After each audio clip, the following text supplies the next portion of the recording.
In today's video, I'm going to teach you how to add an adjustment layer in DaVinci Resolve. This is a very simple technique, but it's also extremely useful once you know where to find it and how to use it properly.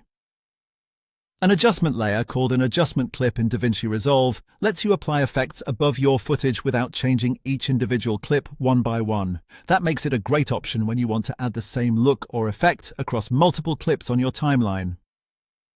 To get started, go to the top left area of DaVinci Resolve and click on Effects. This will open the effects library where you can access different tools, generators, titles, transitions, and other editing elements. If you don't immediately see what you need, don't worry. There's a search bar that makes this much faster. In the search field, type Adjustment Clip. As soon as it appears, click on it and drag it onto a video track layer in your timeline. You'll want to place it on a track above the clip or clips you want to affect, because adjustment clips work on the layers beneath them. If needed, you can stretch the adjustment clip so it covers a longer section of your timeline depending on how much footage you want the effect to apply to. And that's it! You've successfully added an adjustment layer in DaVinci Resolve. From here you can use that adjustment clip to apply effects more efficiently.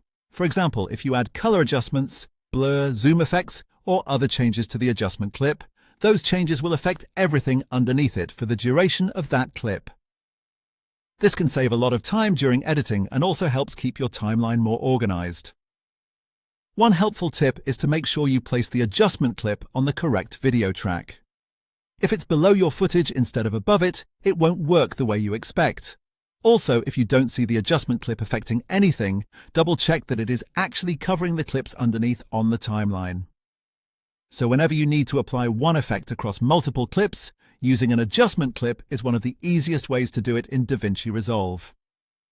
Thanks for watching, and I'll see you in the next video.